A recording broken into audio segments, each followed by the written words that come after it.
This is a presentation of Northeast Streaming Sports.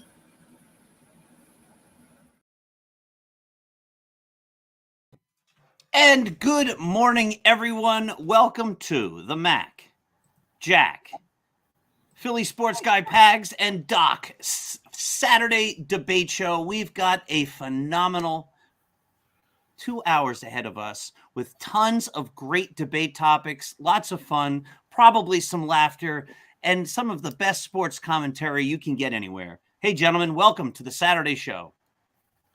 Good morning. Good morning, Doc. And as you can nice see, new sign. Good morning for the second time. I said good morning to you guys right before we went on the air. I'll say it again. Good morning. Well, good. They Right, weren't there. Jack, we have to say it again on the air so that we can say hi to everybody out there. No, this is for you, Pags. I know you love the Yankees, so I wanted to get a sign. You see how well I carry that, right? I'm Yes. holding it well. I Yes, figured you that are. you said you stole Jack's card. I figured that's what that is. No, Jack's. This is a true sign that we just added to the sports corner, and I am a loyal Yankees fan. So if you're not rooting for him, I think it says "shut up" or something. So. After the Yankees got swept by the Astros, I think my card quietly has gotten activated again. Very quietly. There was no press release about it. Yes, you're back on board, Jack. So. Jack, what do you think? Real quick, it's not even a debate show, but are you predicting the Yankees for first place in the American League as of this moment right now? As of this moment, actually, I might. I got to study them. Pair them up against the Toronto Blue Jays, who've also made moves as well and are going to make a move before the season starts. So Yankees have a good shot. I love their starting rotation, but we'll get into that later. We're going to get into that. Yeah, we're going to get into that right now because the first question on the debate show is the Yankees are paying free agent pitcher Carlos Rodon $162 million for 6 years. Is Rodon worth what the Yankees are paying him? And since I'm the resident Yankee guy here, I'll go first, and then we'll pass it around the debate crew. I think absolutely the price of free agents has gone through the roof this offseason. Rodon is a top starter, and what he does is he solidifies the Yankee rotation to the point whereby they basically have a top pitcher 1 through 5 in the rotation. You've got Gerrit Cole, who's an ace. You got Carlos Rodon, who's an ace. Luis Severino's been an ace. Nestor Cortez, the last year and a half, has pitched like an ace, and Frankie Montas was the best pitcher on the A's for a long time, or at least was the best pitcher on the A's for periods of time, would be better said. So you've got 5 very, very good to very great pitchers on the Yankee rotation, and he's going to help put the Yankees over the top. You're replacing an average pitcher in Jameson Taillon with an ace in Carlos Rodon. So I don't think money's an object, especially this offseason. Money's flying everywhere. The Yankees needed to get a great pitcher. Rodon's also a lefty, and the Yankees do best when they have power lefties in the rotation. And he checks all the boxes. So absolutely, positively. And if the contract becomes an albatross in years 5 or 6 or whatever, we'll worry about it then. Let's get a world championship, and then we can rest on our laurels for a little while even. Not that we'd be satisfied, but it's going to help the Yankees get there. So I am absolutely in favor of it, and I do not think it's a bad contract. What do you guys think? $162 million. You know something? That's the exact amount the Mets paid Brandon Nimmo. Decent outfielder, nothing special. Nimmo is 29 years old. The 8 years is going to take him through age 37. Now you take Rodon. He's age 30. The 6 years is going to take him through age 36. Pitchers could pitch into their late 30s and be very, very effective. It's not like a shortstop who's going to lose mobility when he's in his late 30s and not live up to their contracts, such as Trey Turner with the Phillies. Sorry, Pags. So Rodon should be effective if he's healthy, if he can keep performing the way he has. Now think of it. Nimmo, $162 million for 8 years. Rodon, $162 million for 6 years. So all the Mets, for example, are getting the 2 extra years of an older outfielder who's going to probably be declining a bit. So I think it's a really good deal for the Yankees. $27 million a year. Look at the pitching market. Jacob deGrom got $37 million a year. The $27 million a year now average. What's that going to be worth for a pitcher 3-4 years from now? The price, if anything, is going to go up. And if Rodon stays healthy, if with any pitcher, but if he stays healthy, they're going to have a solid number 2 starter for years to come. Garrett Cole is on the contract for 6 more years with the Yankees. Rodon is on the contract for 6 more years. Severino, we know, has a lot of upside. There's no reason why Nestor Cortez can't be effective going forward the way he's done. And Frankie Montas has to make a bit of a comeback. He struggled. But I love the starting rotation, guys. I mean, Yankees still have their work cut out for them to improve the team. But this is one of the best, if not the best, starting rotation all around in all of baseball. Well, yeah, I mean, you guys said it all. There's not much left to say. Probably number 2 pitcher, makes him a World Series contender. A great pickup for the Yankees. And as we know, left-hander in Yankee Stadium, they always do well. Guidry, Pettit, they all pitch great in Yankee Stadium with that short porch, making the other team go right-handed mostly. So a great pickup for the Yankees. What do you think, Pags? Have they done enough to be able to get over the Astros? Yes. Really? Okay. Probably. Here's the logic. Now, I mean, really, you're talking about the same team who had no expectations at all last year going into the season and wound up playing over and above to be able to get to the playoffs. If you remember, last year in like March and April, you were thinking that the Yankees were 3rd on the list in that division. And now Pags thought they were going to win it all. Doc predicted the Yankees were going to win it all last I think year. I predicted the Blue Jays actually winning the division, to be honest. But here's the difference. Rodon gives them another solid starting pitcher, and the Astros at this point have lost Justin Verlander. So if you look at starting pitching, the Astros lost an ace, and the Yankees gained one. Now, the Astros did pick up Jose Abreu to play first base. That's going to help them. And the Yankees still have not addressed left field. So part of my quick answer, yes, is that the Yankees, or I have the hope that the Yankees are going to do something big for left field. I don't know who that'll be. I'm not going to speculate. I'm just going to say, it looks like the Yankees are going all in. And I think if they go with one of their kids at shortstop, that player is going to play better than how Kiner Falefa did last year. So the Yankees are going to be improved there. And there's the hope that Harrison Bader in center field is going to provide better protection and better presence out there defensively and offensively than the guys the Yankees had doing it last year, which, when Aaron Judge was there, that was fine, but then they made right field weaker. And so I think Bader's a better player than Aaron Hicks, basically. And so the Yankees seem to have a number of places where they've improved.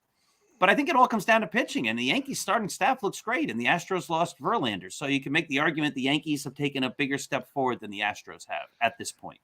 Yeah, but I look at the Astros having they had the best lineup last year that may have been anchored by Verlander. But, I mean, they still had a pretty good staff without Verlander.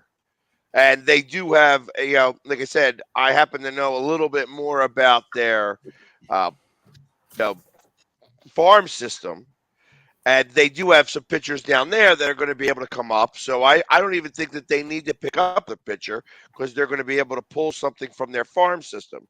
And if they get half of the production that Verlander gave them from somebody out of their farm system, then they haven't really even lost a step. I mean, it's like, so you think about first base with Mancini, and Trey Mancini was a great story. However, now you got Abreu, and I don't even think Abreu is that great of a pickup. I mean, I think that they could have probably done a little bit better there. However, he is a better bat than Mancini was, specifically in the playoffs. Mancini couldn't buy a hit. So I mean, that's going to be a little different for them this season. but I don't think I haven't seen enough from the Yankees to be able to say that they have gotten over the hump of the Houston Astros. Let's put it into your realm here, Pags, as a comparison. The Phillies made the playoffs, I believe, in 1977. Is that correct? Okay. Lost. Dodgers, yeah. And then the Phillies made the playoffs in 1978, I believe. Lost Yep. to the Dodgers And lost? again. They blew one playoff game that was brutal. And then in 1980, after losing a number of playoff series, they finally got over the hump. The same you could say with I think it was even 76 too with the Phillies, but the same you could say with the Royals. The Royals lost to the Yankees in 76. The Royals lost to the Yankees in 77. The Royals lost to the Yankees in 78. And then 1980 rolls around, and you just can't keep on hoping that a team will always defeat another team. The Yankees have been on the short end of the stick with the Astros for many times now. And sometimes it just takes a little bit of a difference to change that whole dynamic. And so, that's got to be the hope. I think my initial yes was a little too enthusiastic. I'm a pessimistic Yankee fan most often. And, Who's closing? I for don't them want to. this I don't want year? to say they're going to win the World Series here on December the 17th. Who's closing for them this year? You know what? That's a great question. And one of the things I don't worry about with the Yankees, and I've been very critical of the Yankees in a lot of areas, is Aaron Boone, Brian Cashman, and going back to Joe Girardi. The Yankees have never seemed to have a problem with their bullpen. They figure out the bullpen. A year and a half ago, nobody knew who Clay Holmes was. Hold on. Stop a second. It was up Wait, until wait. a couple of years ago. You had the best closer ever. Yeah, Chapman. I mean, that. Not no, Chapman. Mariano. Yeah, so that's when you have Mariano Rivera, you don't ever have to worry about your bullpen because all you have to do is get to him. And it doesn't matter if it I'm takes. talking about the post-Mariano era. Mariano was hurt for a year. And what they do? They had Rafael Soriano come in, and he did the job. And they've always seemed to figure it out. Chapman has not been great the last couple of years, and the Yankees find these guys who get big outs. Michael King, Clay Holmes, Wandy Peralta, whoever it is at the time, the Yankees seem to figure out the bullpen. Now, maybe my same logic applies that this is the year that the Yankees don't figure out the bullpen, but I'm going to put my faith in them in that area because they always seem to be able to make it work. Okay. Well, Meanwhile, Pags is a little upset, Doc. You have to understand. The Phillies took a big hit also on the free agent market. They lost a starting pitcher from their rotation. So the Phillies Zach Eflin, who we wound up trying to put in the bullpen. So and you could say Cinder, yeah, he went over to didn't the they go Dodgers. 1 year deal with the Dodgers? Yeah, actually, what? Somebody tried to troll me about that, and I'm like, did you not see Syndergaard pitch in the postseason? He actually did okay. Coming, the one start and out of the bullpen, but he was a pitching machine. That's what he was. The guys were hitting off of him all postseason long. So, I mean, I get it. Syndergaard's okay. He's serviceable. But we have the kid coming up now. The name escapes me right off the top of my head. But that kid has been very highly touted and already expected to be up here. So they have Guys, well, go ahead, Matt. Oh, I was just going to say it's hard to project how a kid's going to do in the major leagues. You don't know whether he's going to be a real good pitcher or maybe he ends up, not being as good as you thought he'd be. But hey, listen, when they use the term he's too good to stay in the minors, that the only place you have to go is up. So if he's too good to be in the minors, can't make it in the majors, then that means he's a career AAA pitcher. I don't know that there is, I guess there is such things, but ultimately I feel that, he's going to be okay. All right. Okay, cool. So let's move to a different sport. We'll go to football for a moment. The 49ers just won a game Thursday night, a couple nights ago, and their quarterback that night, I believe, was Brock Purdy. And so the San Francisco 49ers have really 3 different guys who might end up being their quarterback to start next season on opening day. It could be Jimmy Garoppolo, it could be Trey Lance, or it could be Brock Purdy. Now, I am the least of the football people here, obviously. So my question would be, who do you guys think it'll be? And then I'll give you my opinion, but let's jump in. And I'm having trouble getting Jack in here. He keeps popping back out. Who do you think the quarterback's going to be next year? There he is. Well, it's going to be Purdy. I mean, Purdy's played. He deserves a second year. He's playing very good this year. Very accurate. I think they're a favorite, them and the Eagles, to go to the Super Bowl this year. Trey Lance just stinks, guys. I mean, let's be honest about Trey Lance. Trey Lance was one of the worst draft picks. They gave away all their upper draft picks, the 49ers, that is, gave away all these picks to sign him. He hasn't worked out. I know he's been injured, but I've seen him play. And when he's healthy, he's no good. I think Jimmy Garoppolo will end up getting traded somewhere. I think he'll end up with another team next year. And I think Purdy deserves a shot. I think he deserves a shot to be the quarterback next year. Pags, what do you think? Again, too early of a sample size with too good a talent around him and not the right players, not the right games to judge against. I didn't think Seattle was a good enough team. I think that's kind of shown itself. Let's see what he does in the playoffs. I think that right now it's one thing when you're doing well as a rookie, getting thrust into, I'm a big trial by fire, get thrown to the wolves type, and you have everybody rally around you. That's going to be something, that the team as a whole is going to be able to take part of.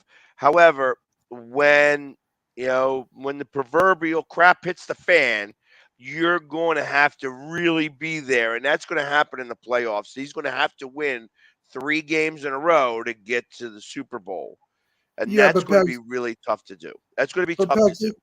Pags, they really don't depend on him like that. They depend on their defense and their running game. There's not a lot of pressure on Purdy to perform in the playoffs. All he's going to do is do his job. So I'm not worried about. But which is enough. Which is enough because this is now the playoffs, and everything's elevated. You don't have the opportunity to make the mistakes as you would in a regular season. Right. So it's going to be. Hey, listen, I'm not saying the kid can't do it. I'm saying it's going to be a much more difficult challenge with him in the playoffs than it is him right now getting thrown to the wolves with the team rallying around.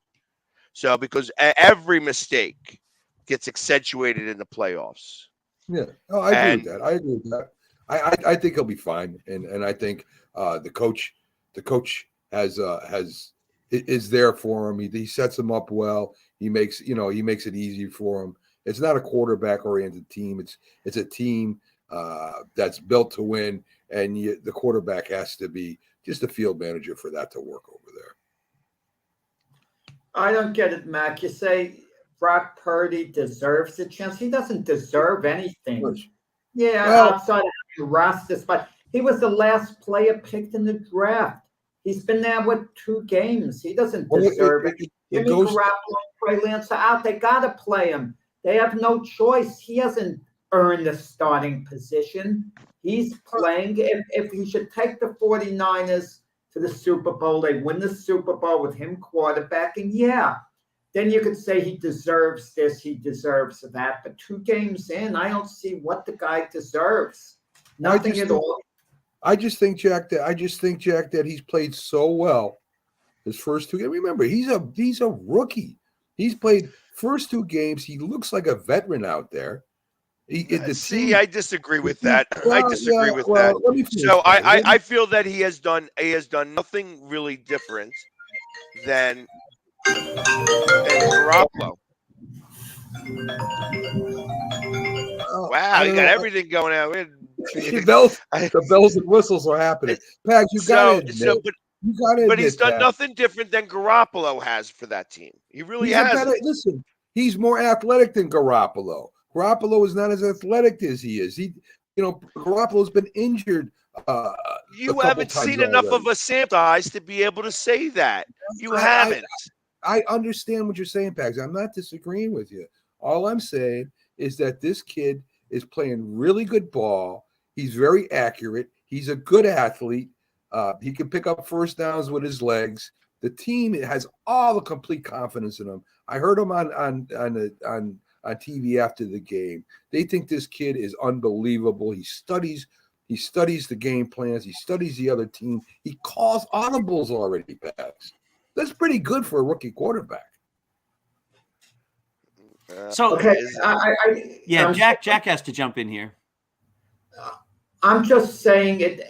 This is a tentative question. Let's be honest about it. If the 49ers win the Super Bowl and Purdy's quarterback the rest of the way, he's going to be the starter, and they're not going to re-sign Jimmy G.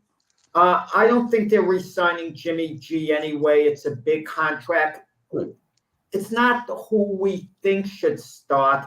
It's who we feel the Niners are going to start next year. I think that's more the question. And they invested too much in Trey Lance, not to, give him the opportunity to be the starter next season based on what they invested in him. It's not what we think. They're not going to give up on Trey Lance. Trey Lance will not be the starter next year, Jack. There's no way. He stinks. I mean, I don't know how to say it any different. The kid can't play. He couldn't play in college.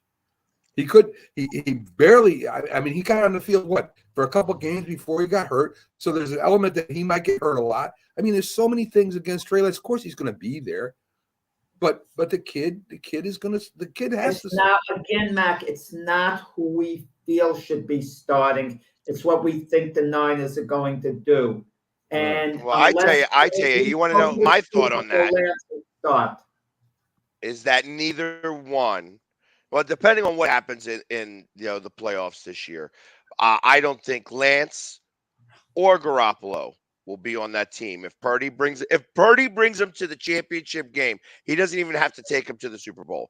If he brings them to the championship game, they will get rid of both Lance and Garoppolo. They're not going to trade Lance away because they wouldn't get much in return, and they gave up so much to get him. It wouldn't make sense. So they're going to, worst case scenario, Lance is going to start off as their backup, and they're going to see when they could get him in. It's much like the Packers are doing with Jordan Love. I disagree a little bit there because I think that NFL GMs hold stock in first round picks.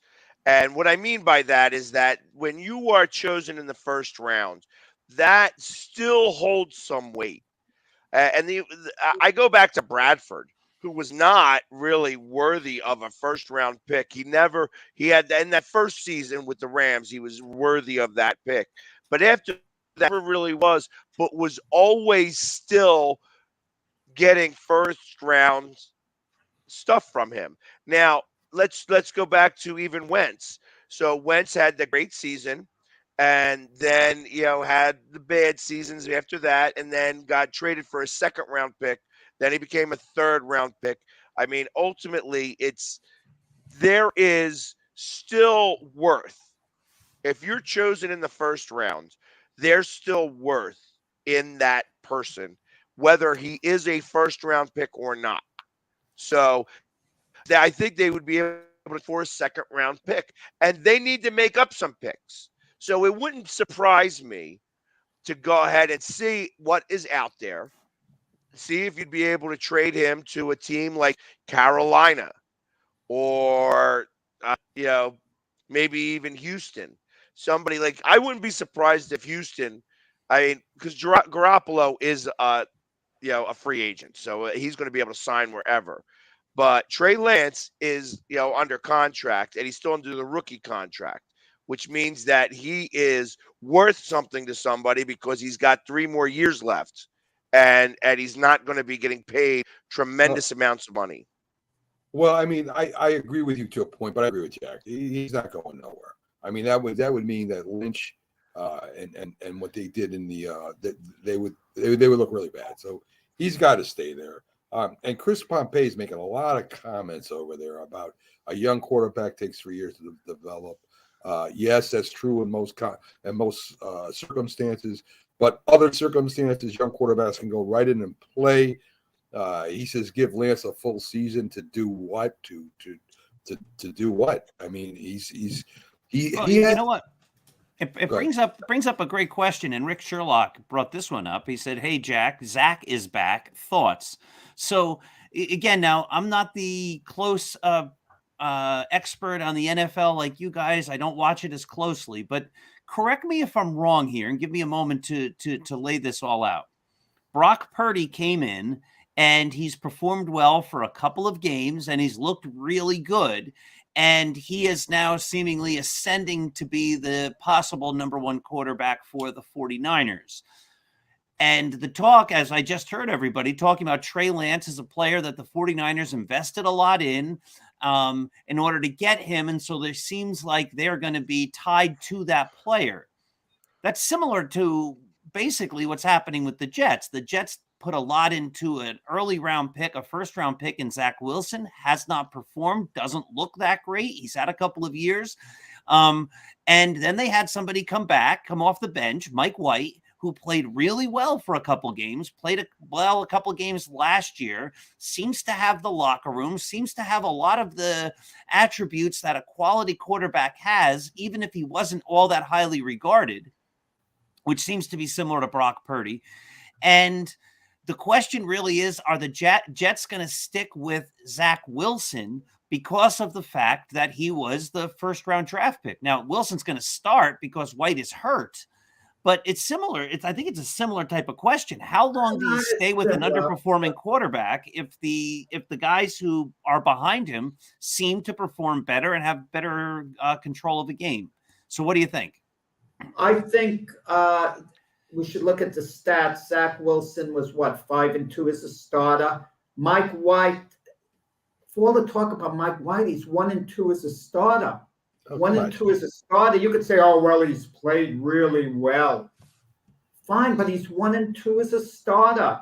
So he hasn't been a difference maker. Mike White's the equivalent of Cooper Rush when he took over for Dak Prescott with the Cowboys. He's not quite the answer. I mean, Mike White, I'm not saying he can't be a quality NFL starter. Maybe he can, but it's a big maybe, a big question. So let me ask the question to someone who's not a big football guy. What's the difference between Mike White and Brock Purdy, who you guys were just saying was like a last-round draft pick? Not much at all. All right, so if that's the case, again, it looks like if I were the 49ers, they've invested in Trey Lance, and so it probably would then be Lance, except if Purdy takes them all the way to a Super Bowl or an NFC championship game, who would be the quarterback next year. Just like I think the Jets are going to, unless he bombs now these last number of weeks, have to stick with Zach Wilson for another year, no? No, well, Zach Wilson, it's all on the line tomorrow against the Lions. If he has a big game and he looks really, really good, and Mike White is ready to come back the following week, the Jets are going to stick with Zach Wilson as their starter, go forward. Drafted him. But if he stumbles, Zach Wilson and Mike White's ready the following week. First, guys, I just read this morning that Mike White might play. He might play Sunday because I think the Post reported he was not cleared for contact as of yesterday. Okay, so he's still good though. There's a possibility. But because Zach Wilson is starting, they've said it flat out. And Zach Wilson is not better than White, Jack. He might have been better. He's got a lot more upside. If he can reach his potential, he might have been better before, but he's not better than Mike White right now. Let me ask this question, and this is sort of forward thinking. First off, how long is Mike White signed for? I'm not sure. Don't know. Good question. Don't know Good. either. That's a very good question. Probably Because ultimately his Yeah. stock has gone up. His stock has gone up, and if he's not a free agent, that's trade bait. You know, like I would consider probably him worthwhile on going somewhere else for a third round pick. You know what I mean? That may have happened in this whole situation. Hey, he's only played games. He played well in one of these games. I tell you, this game against Detroit this week is a really tough game for both teams. I mean, Detroit is on the outside a little bit of the playoff race, but coming on strong right now.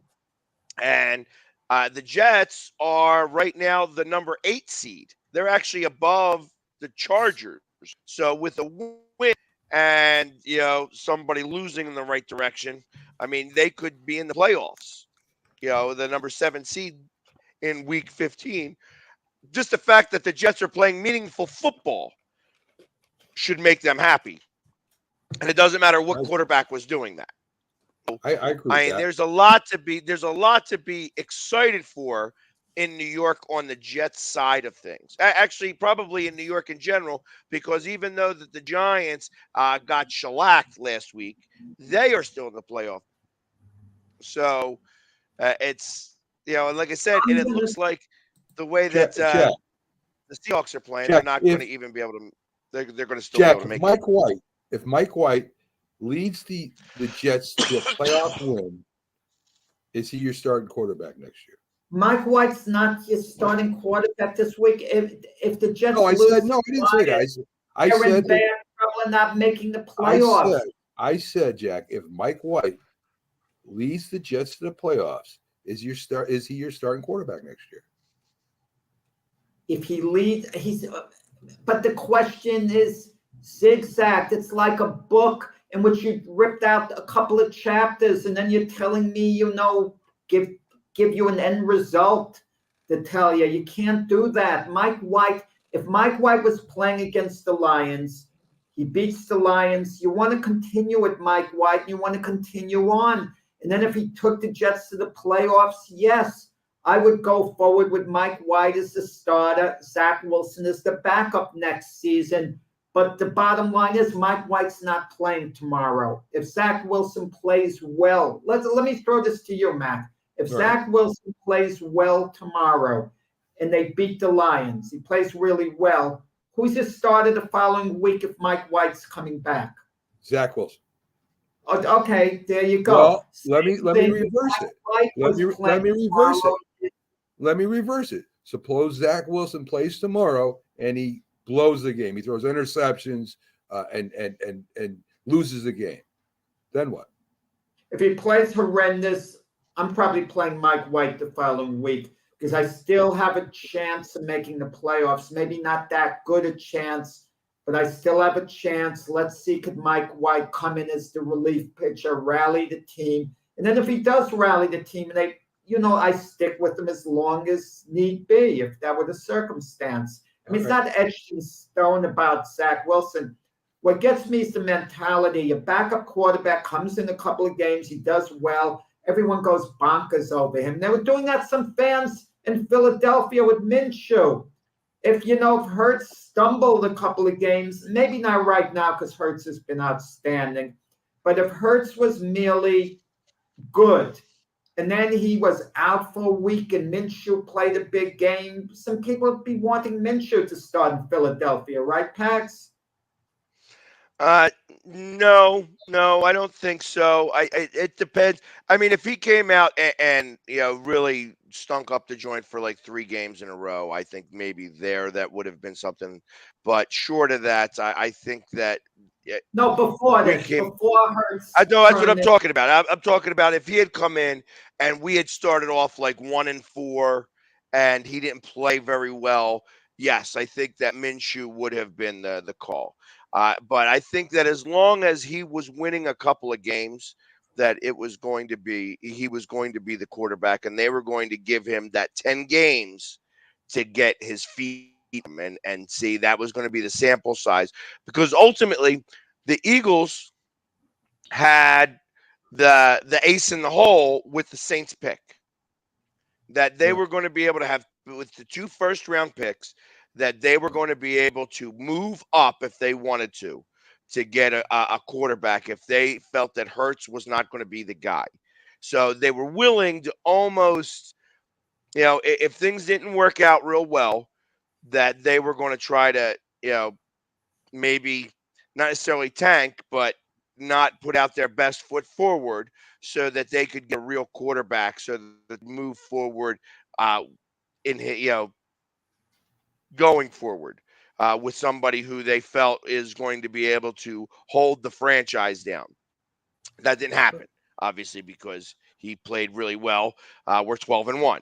So, like I said, I needed to see 10 extra games before I could make a decision. He went 9-1 in those games. So, there's you couldn't ask for much more. And the guy's focus is the laser. You know what I mean? The guy has been nothing but a consummate professional throughout all of this. And it doesn't matter what they say about him or how he does things, or how everybody else thinks he does things. He's doing what he's supposed to do to win, and he's winning these games. And Well, Pat, yeah, at least until I at see least something different. at least you got a good backup there. The Jets backup, Flacco, was awful. I mean, I don't know why they haven't gotten rid of Flacco. Got him from Philadelphia. Yeah, but hold on. Flacco Now. this year is what, 2-0? I don't know. No, they lost opening game with Flacco as the QB. So he's 2-1.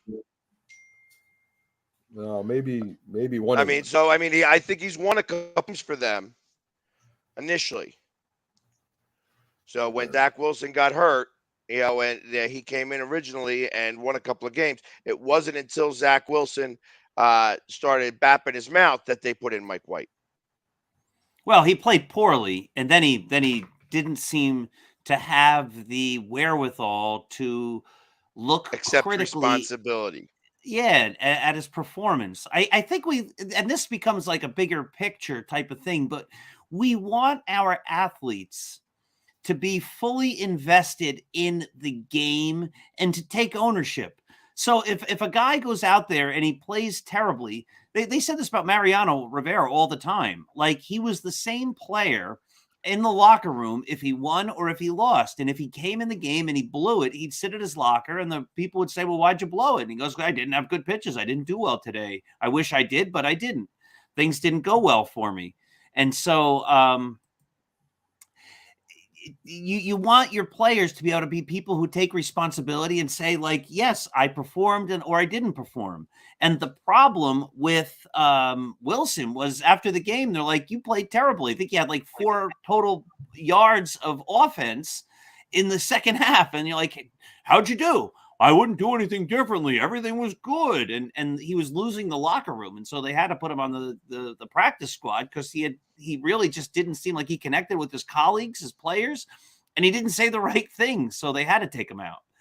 So if he had said, I played poorly and I looked terrible and I'm going to get out there, I'm going to work harder and I'm going to get dirty and no one's going to outwork me, people would have respected that. The way he responded is what they didn't respect. Right. All right, so we did a lot of football there. That's good stuff. Let's move on just a little bit. I think at this point, we're going to go back to baseball. And we're going to look at the New York Mets, which Pags loves, another National League East team. So the Mets have gone big this offseason. They're spending money left and right, trying to do whatever it takes in order to put a winner on the field. But let's say they don't. And let's say that Steve Cohen, the Mets owner, continues to spend lots of money. This is what he predicted he would do, and it's what he's doing. But let's say it goes 5 more years and the Mets don't win a World Series. Do you think that will change the way that Steve Cohen runs the Mets? Do you think he'll become less aggressive with spending his money? Or if the Mets fail to win a World Series within 5 years, do you think he'll become more aggressive in spending his money? What do you think? Let's hear some thoughts on Steve Cohen and what will happen if the Mets don't win. I'm going to tell you something I learned from Mac, Mac woke me up to that I knew again about these wealthy owners, as much as they want to win and as much money as they're going to spend, they're not going to throw money away after a while. Okay. And I think the case with Steve Cohen, I mean, he has $14 billion. In the beginning, when he took over as the Mets owner, I'd say to Mac, he could lose a couple of $1 billion. It could be worth it to him. Let's say he lost $4 billion. He has $10 billion left, but he'll have the time of his life winning a winning a championship with the Mets, doing this, doing that. But I'm going to tell you, you keep giving these record-setting contracts, the Scherzer, you're paying Verlander, and you're just laying out these big bucks over and over. Brandon Nimmo, a serviceable outfielder, over $20 million a year, 8 years guaranteed. I mean, these are the type of deals this guy is doing, throwing money all over, because he said he expects the Mets to win a championship in the 3 to 5 year range. What happens after 5 years? They're no closer than that. What happens if the Mets don't make the playoffs next year? That's always a possibility. Maybe the Mets win 90 games and it's not good enough to make the playoffs. There might come a point where Steve Cohen is just tired of it. And you know what he might say? We got all these guys under contract anyway. Let's stick with them. I'm not spending any more money because I spent the money and they're under contract. Let's sit back and let them earn their keep by giving me a championship. I'm tired of chasing a championship anymore because Steve Cohen isn't as fanatical as George Steinbrenner. George Steinbrenner's personality would be, he was an addicted gambler. It's like a gambler. You go to Vegas, you keep gambling. After a while, you just get sick of losing. That's enough. I have a great time in Vegas, but I don't want to lose any more money. I'm just going to go to Vegas. I'm going to watch the shows. I'm going to maybe throw in some coins in the machine instead of playing poker, whatever. I think it's that just told me that you have no idea what you're talking about when you're talking about a gambler. See, a gambler. The reason why a gambler is so in love with gambling is the feeling that they get when they lose. It's not when they win, because they lose all that again. It's the wins. The wins are always not so high. It's the high that they get from the loss. Now when you start talking about it like that in terms of when it comes to Cohen, now is he willing to try to do everything he can to buy a World Series? That's what in essence he's trying to be Wayne Huizenga, who bought a World Series with the Marlins. Now, is he able to do that? I feel that like everything else, you have to cut your teeth, and that this is what this is. I mean, he's been the owner now for 2 years. He's going on his 3rd year as ownership. It takes time, and like everything else, you have to cut your teeth. So is it possible that he won't get a championship in the next 5 years? My expectation is that they won't, because these are the Mets and they can't get over themselves and stop messing it up. That's what they do. They mess it up at the end. They seem to blow it at the end. And that's been the MO of this team for a long time, long before he got there, and he hasn't been able to change that culture yet. And again, it takes time to change a culture, especially one that's ingrained in losing at the last minute all the time. So you have to be able to start the whole thought process. Now, they played San Diego, and San Diego got the better of them, and they wound up going to the championship game. I mean, it's realistically, had the Mets won that, I still was thinking that we were going to wind up playing the Mets in the NLCS and lose. That was my thought. And when the Mets got out, I was like, we have clear sailing, because I thought we would wind up playing the Dodgers, and I thought we could beat the Dodgers too, and then maybe lose against the Braves, since we are rivals in the NL East. But I thought that had the possibility of beating everybody else except the Mets. The So Mets isn't Metsed it up themselves. Cohen is a big Mets fan too, right? I mean, he's not just the owner, but he's a big Mets fan. He opens had a Twitter account where he could talk with the fans and everything. And He's and the not Mets just the owner; fans, he's also a client. yeah, there you go. And the Mets fans, I know they really when they were losing, they went after Cohen, and Cohen shut down his Twitter account. I think he reopened it, but he shut down his Twitter account because the Mets fans were all on him after the Mets were losing, and that's just how the Mets, the Mets are. The Mets fans are like that. They're sort of, they remind me of the Red Sox. They poor me and we stink and we can't get it together. They're terrible. But anyway, yeah. Listen, the Mets to me didn't make the moves they need to make to become a great team, as Jack mentioned, Nemo, and a couple others. I mean, how does that really improve their team? No, they picked up Justin Verlander, right? The Cy Young Awarder. True.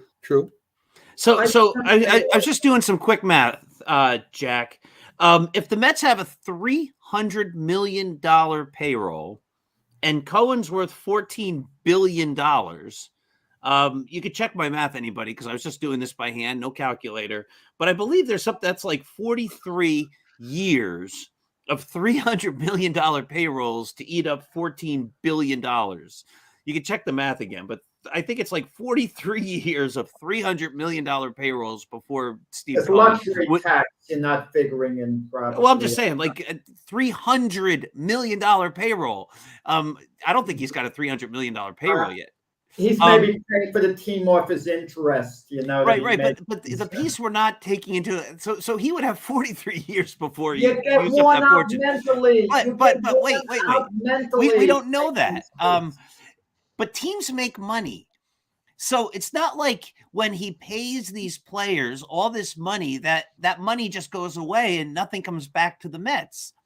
If the Mets create interest, people are going to buy season tickets. If Justin Verlander excites the Mets fans, they're going to sell jerseys. They're going to sell books. They're going to sell photographs. They're going to sell all sorts of stuff that's Justin Verlander merchandise. It's one of the arguments I made about the Yankees for years and years and years. By not signing Bryce Harper, the Yankees lost out on an opportunity to have an iconic player who they would then make money off of forever, just like they're still making money off Reggie. Go to Yankee Stadium. You can still buy Reggie jerseys. You can still buy Reggie pictures. You can still buy Reggie items. Hey, no, Oh my goodness. I own a Reggie Jackson jersey. The Yankees have been making money off Reggie since 1977. They've more than paid for that contract, probably 1 million times over. So if Steve Cohen truly loves what he does, and I have no reason to believe he doesn't, and he truly wants to put a winner on the field, I think he's sort of like Steinbrenner. He's not going to say, 5 years, well, I guess I didn't do it. It's a failure. I'm going to cut my losses. I think he's going to double down and go harder. This is what he wants to do. He wants to bring a world championship to the Mets. And yeah, he's going to spend a lot of money. But again, this is the thing we don't understand because we're not living it. If the owners are willing, if George or Hal Steinbrenner's willing to give Aaron Judge $40 million a year to play right field, he's not going, well, I'm going to lose $40 million now. He knows that he's making money on Aaron Judge, just like a casino. Or just like all these betting apps, we'll give you your first $1,000 back and all that kind of stuff if you lose. Yeah, they know that. They can give you that money back because they're going to make the money in the end anyway. So he's not losing $300 million. He's using $300 million to generate more income. So, yeah, if he doesn't win, he's going to double down. He'll triple down. Wait. You feel Here's my question. Okay, I'll let you know. Perspective. I didn't hear you, Jack. I'm sorry. You feel Steve Cohen is looking at this from a business perspective. I think he's looking at it as more than that. I think he's a businessman. He's a smart businessman. I think there's an ego thing involved when a man has been that successful in life, okay, in his endeavors, business endeavors, and the Mets aren't winning the championship. He feels he might feel a certain sense of embarrassment after all. I'll just get fed up. Like I did what I could. It's up to you guys now. The fans will have to understand. I put my money where my mouth is. They've got to perform. These guys are under contract still. and he's going to wait for them to perform. I think he's going to take 1 year maybe off, if they don't get it done in the next 2-3 years, not lay out the big money and see what they can do otherwise. I think he's a smart businessman. I think they're all smart businessmen or business people, and that if they're willing to spend a certain amount of money on a contract, they understand that they're going to make that money back. They're not playing the money to lose the money. They're paying the money to make more money. And the players know that. That's how come the players can hold out and to demand a certain amount of money, because they know the owners are going to make money off them anyway. The owners are not stupid. So yeah, if he's given a $300 million payroll, he's probably making more than $300 million. But even if he wasn't, he could do this for 43 years, I believe, before he would go bankrupt. And Now, I think the Mets are going to win. Here's what before I then. think. Yeah, here's my take on this: is that everything stays status quo until you stop putting people in the stands. Obviously, the crux of where your money comes back in, and you have when you sell out the stadiums. But the television rights, they have their own television Oh, network. absolutely. There's money that comes. There's tons of money. In fact, they just made a deal with money. the CBD company, Charlotte's Web or something, to pay money. All these various streaming services are paying money up one side and down the other. Baseball's littered with money, as all the sports are. Yeah. So, but that being said, he is still a business owner first. Yes. And that's where, ultimately your team may not win, but if it starts costing you millions of dollars, you lose $2 million when you got $14 billion. That is like us losing $1 in the laundry. You know what I mean? That's nothing. When you start losing, $100 bill in the laundry, you start to get a little nervous about where that $100 went. You're checking your pockets. You're looking all over for $100 because not for nothing. If I was to be missing $100, I want to find it. Same situation here. Like I got to imagine that he feels the exact same way. Yeah, that hey, listen, I want to win series more than anything in the world. But I am also a businessman, and I don't lose money for any reason. This was a business decision. I bought this team for a business decision, and I am going to move forward. I want to win championships because that's what I want to do. Championships defines me now, but I also know that I am a winner at life. And if I start losing in the things that I do best, which is making money, I'm not, that's everything else starts to spiral out of control. And I think that's where some of these owners, where we same thought process, we can only assume that he wants to do this, that he'll be able to blow money. They're not built that way. They don't do things that way. And I agree. Ultimately, I'm saying the exact same thing. He's making money. He can be paying these salaries, and he's doing it because he knows he's still making money. And if he's not making that money, he starts to feel that it's a failure of sorts, and they're not used to failing. Folks, this is the only show. This is the only show where we start talking about sports and end up talking about laundry. I don't know what the heck this is going to. Laundry. I don't know. I haven't never lost $100 in the laundry, but if I did, I would be upset. There's no doubt about that. Yes. All right. So on the laundry question, there are probably people in the audience who are saying that the laundry needs to go in the dryer. There's probably some people saying that the dirty clothes need to go in the washing machine. Maybe some people are even out there saying, even though it's winter, I need to put my clothes on the clothesline outside so that they dry in the cool air. Who knows? But in order to give all of those people a chance to do that, we're going to go to a commercial break. And when we come back, we'll have lots more sports talk, lots of great things to talk about. So, my dear friends, we'll be back in just a few minutes and give everybody a little break, do the laundry, and let's then continue with the sports talk. All right. I mean, you can see right now without LeBron, Lakers are struggling. Let me tell you about a team I hate, all right? I know the Dallas Cowboy fan is here, so I had to make sure he knew how much I hate this team. I'm ready. I've often said that the people who run baseball, they try very hard to ruin it. I'm from Brooklyn. I don't have a problem saying it to his face. Oh, I'm from Brooklyn. Hey, guys, any?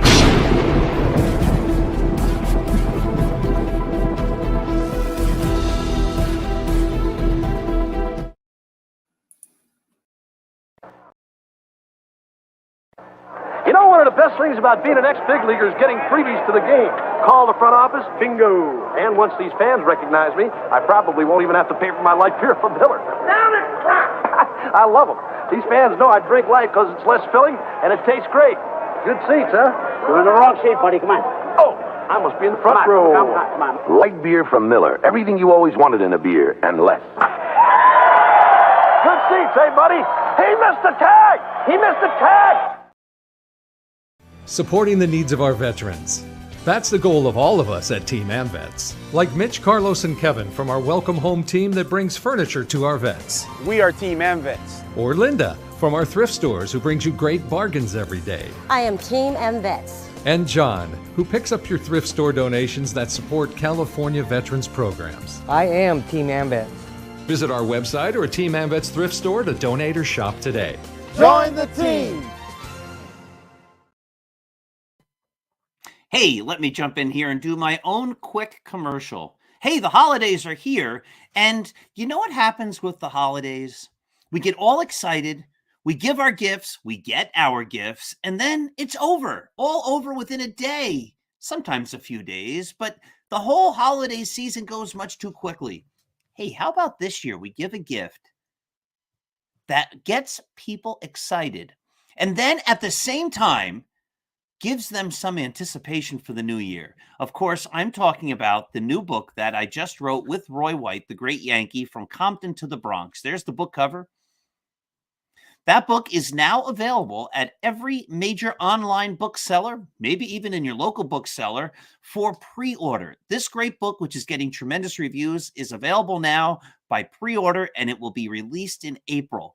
Give the Yankee fan in your life a great, great book, From Compton to the Bronx, coming out in April. You'll make them excited now for the holidays, and you give them something to look forward to as they head into the new year. Comes out in April. Hey, a couple more commercials right coming up. My baloney has a first name. It's O-S-C-A-R. My baloney has a second name. It's M-A-Y-E-R. Oh, I love to eat it every day.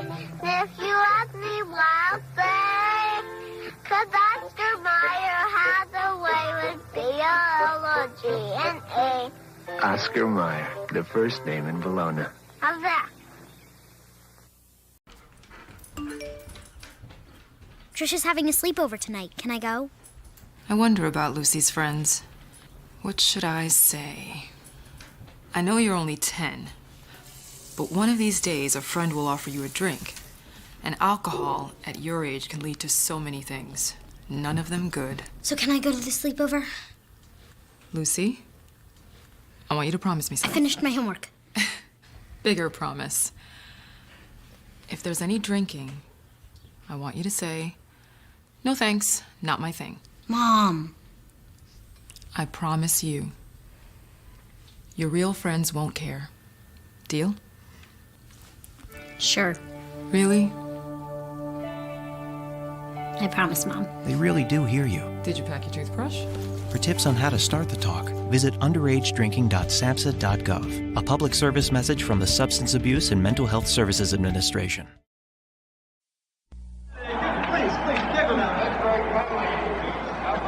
Mr. Green? Mr. Green? Yeah. You need any help? Mm-mm. I just want you to know, I think you're the best ever. Yeah, sure. Want my Coke? It's okay, you can have it. No. Really, you can have it. Okay.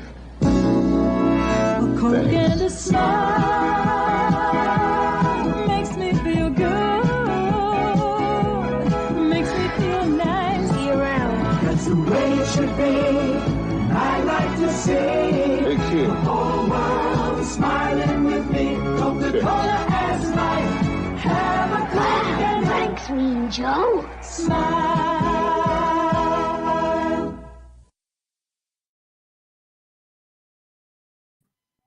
So we're just about back from the commercial break. We've got Jack and we've got Mac, and the Philly sports guy will be on his way. Hey guys, I was just talking about one of the best gifts you could give to your Yankee fans is the new Roy White book that's coming out in April. So you can give the gift now as a holiday present, and then they actually get the gift in April. You'll make them happy twice. Yes. That's the Roy White book, From Compton to the Bronx, coming out in April. It's going to be great. And Doc, I haven't read it yet, but I can't wait to get my copy. Oh, you'll get your copy. Yeah, absolutely. Here's the actual cover photo. There's the cover photo, just right there. Nice. And I put up the actual cover before. Problem is I have to get a new graphic because it covers up my face when I put it on. But there it is. There's the cover. Yeah, there you go. Forward by Marty Appel, written by Roy White with me. So it's going to be great. Yeah, Jack. I think Jack's on mute. And this, Yep. I was hoping to do the whole show like that, Doc. Mac, you sing about 12 words after I unmuted it. You didn't give me a chance to get going. But in this day and age, Roy White maybe would have been a New York Met. We're talking about Steve Cohn. Maybe Steve Cohn would have taken them over Brandon Nimmo. Who knows?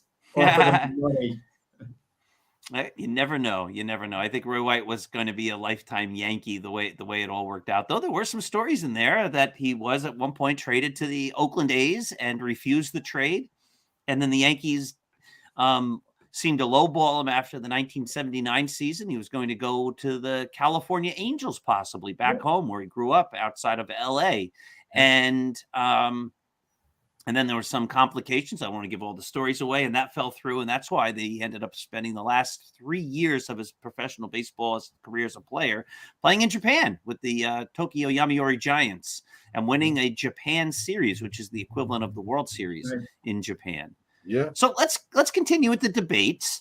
Here's one, and then when we'll do the football question once Pags comes back, and then I'll take a break. But coaches now like to rest their star players from time to time, and that's becoming somewhat of a problem. And I know it became a problem in the NBA for a while.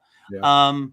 And so the question is put up: should coaches only be allowed to rest their star players in home games rather than in away games? Like the idea being if my team is only playing in a certain city for a couple of days and then I rest my player. I mean, there are people, especially if it's a star, there are people in that city that want to come to the game to see the star. They want to go see LeBron James. And if that's the game I sit LeBron James, well, then those people lose out on a chance to see him play. So what do you think? Should coaches be forced to sit their star players only at home? Guys, there are 82 games during the regular season. Okay? In baseball. The NBA. Yeah. In NBA. Right. Overall. We're talking about all sports in reality, okay? All sports, but I'm thinking of the NBA a little more so because it's one and done and then they leave town.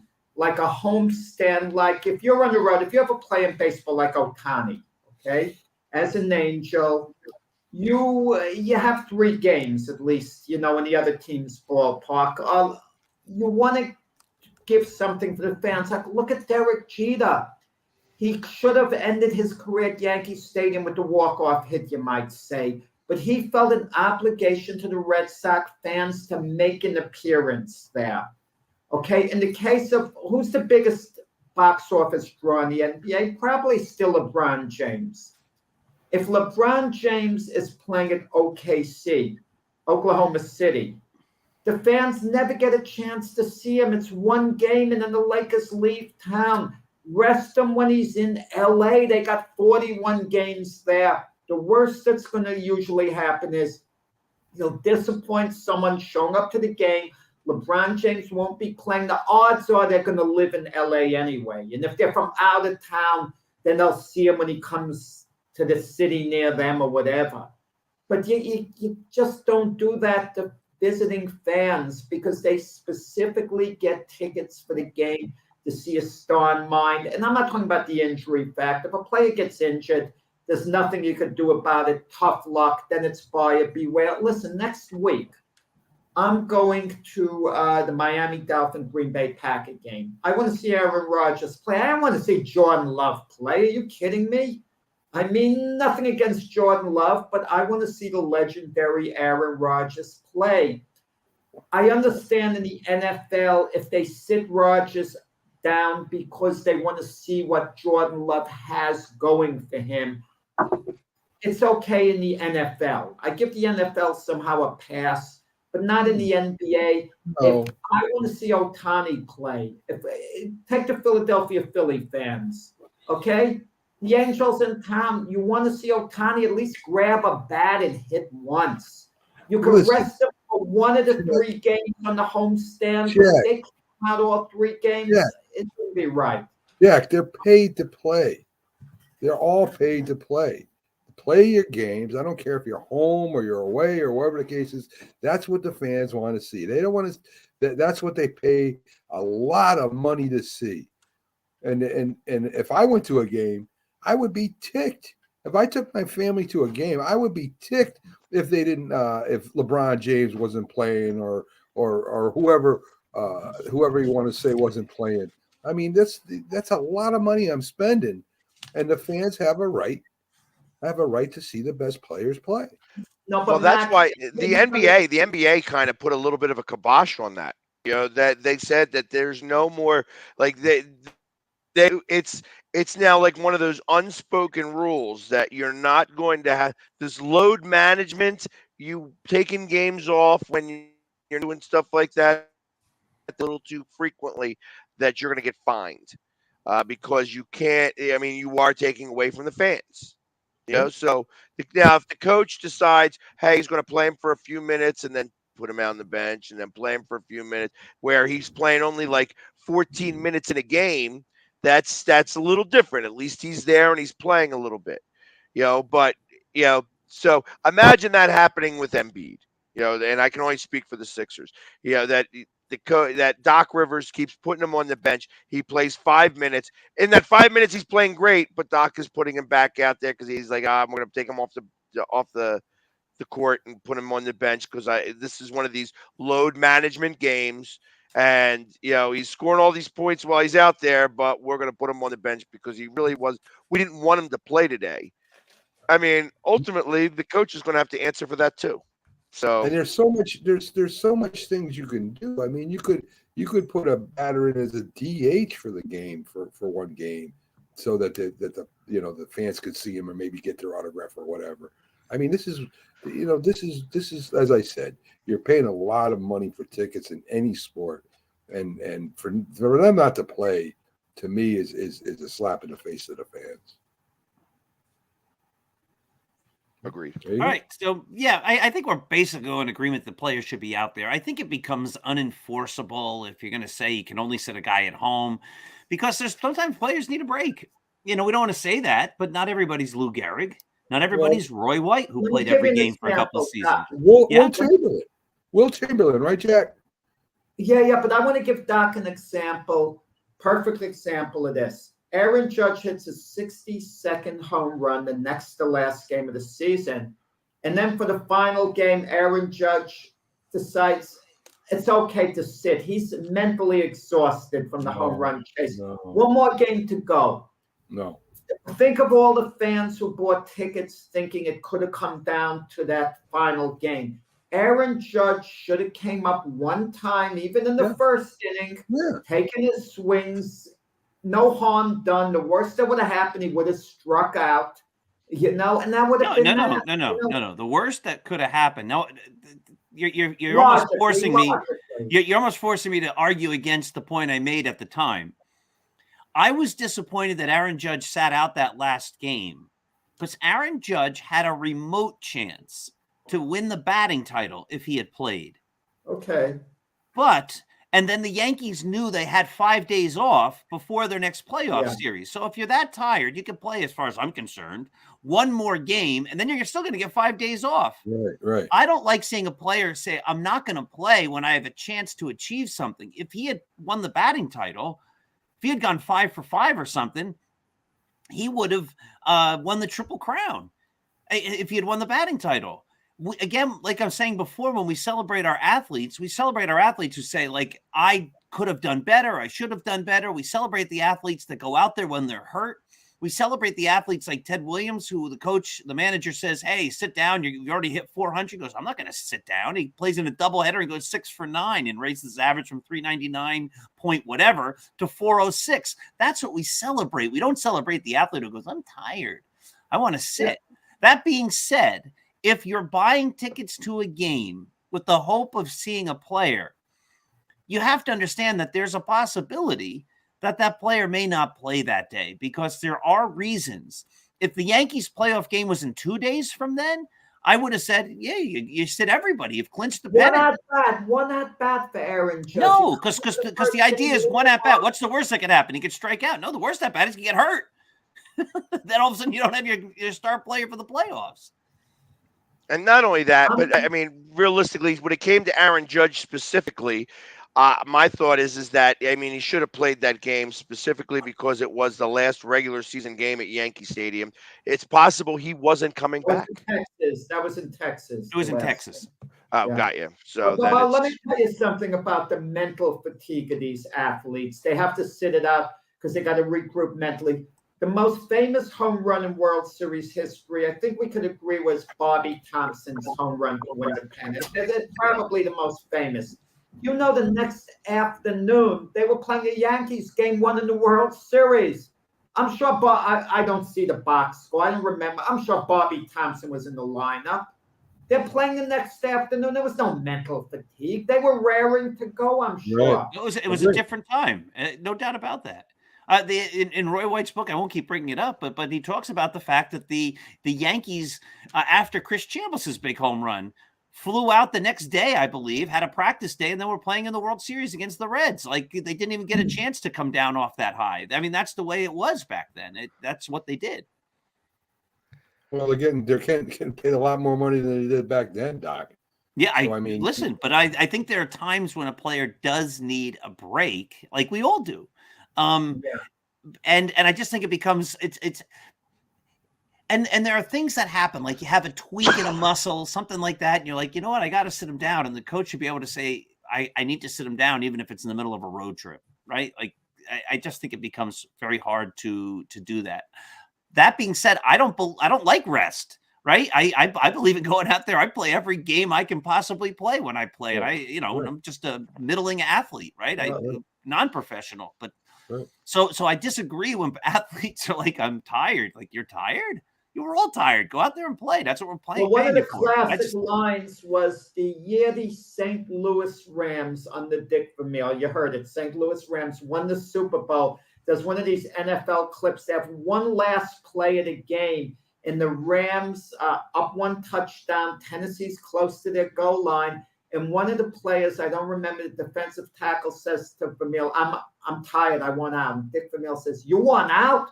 1 play to go, and then the Super Bowl game is over, and you want to go out? Like, he couldn't believe what he was hearing. Like, amazing.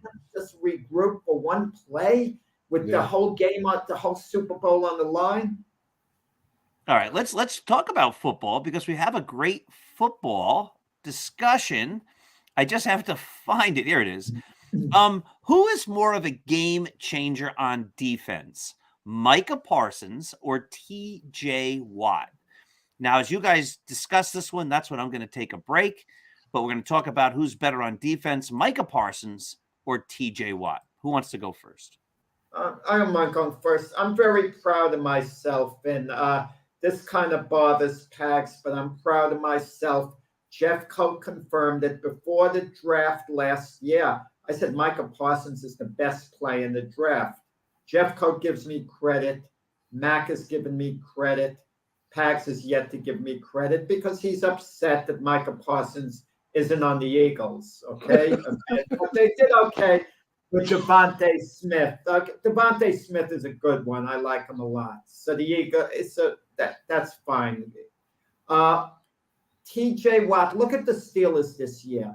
When T.J. Watt was out, what they became, or what they weren't on defense. I mean, he's a game changer. Micah Parsons is great. Micah Parsons, if he stays healthy, is headed to the Hall of Fame. He's great, Micah Parsons. Love watching him play. Love what he does. He transformed the Cowboy defense. But he's not a game wrecker. He's just a great player, Micah Parsons. A great, great player, but not a game wrecker.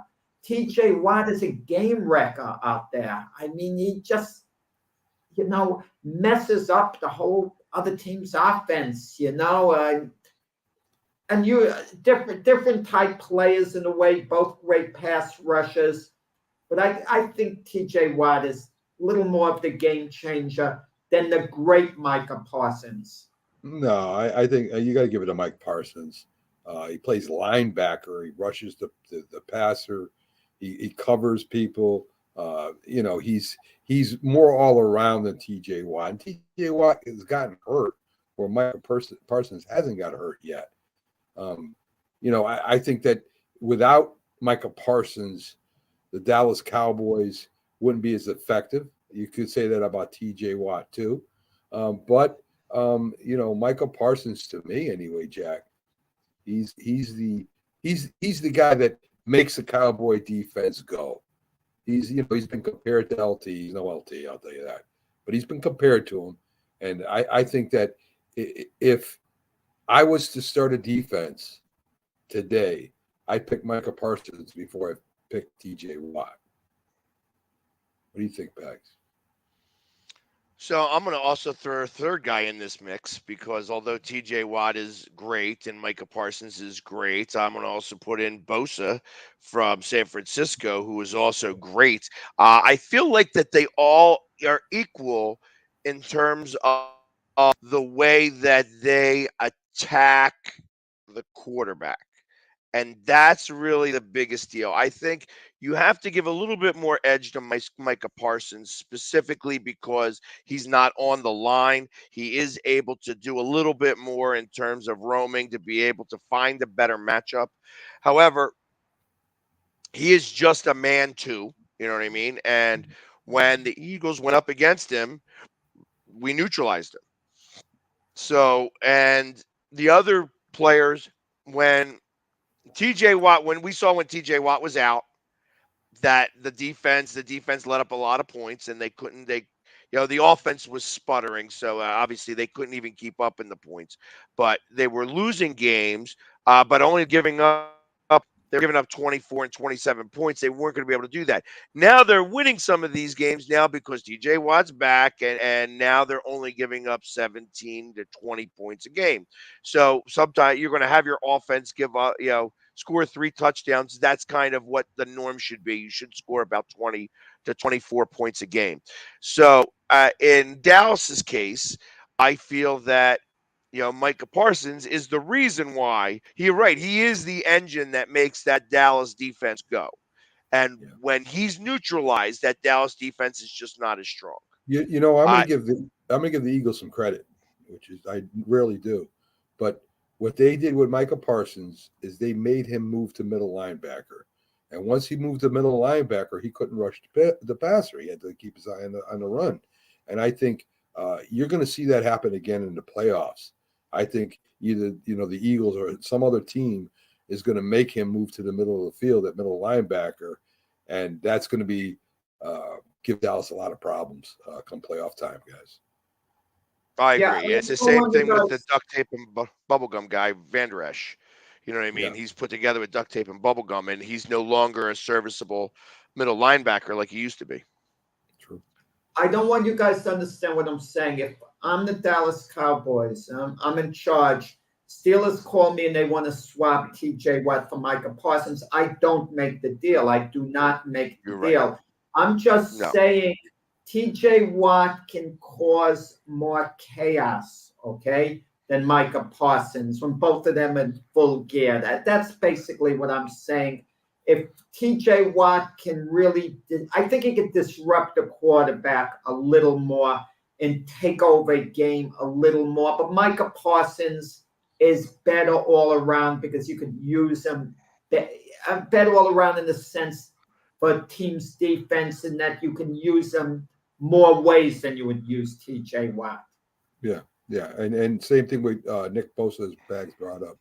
I mean, what a defensive end. If he stays healthy, he's going to break a lot of records, guys. So. Yeah, I think that out of everybody, he's the one that likely has the best shot, better than TJ Watt, has the best shot to be able to go after the Strahan record. Yeah. Of like 23, 24 sacks, especially now that we have a 17th game. It's not unrealistic to think that they could. He's playing really, really well. I mean, that whole San Francisco defense is playing well.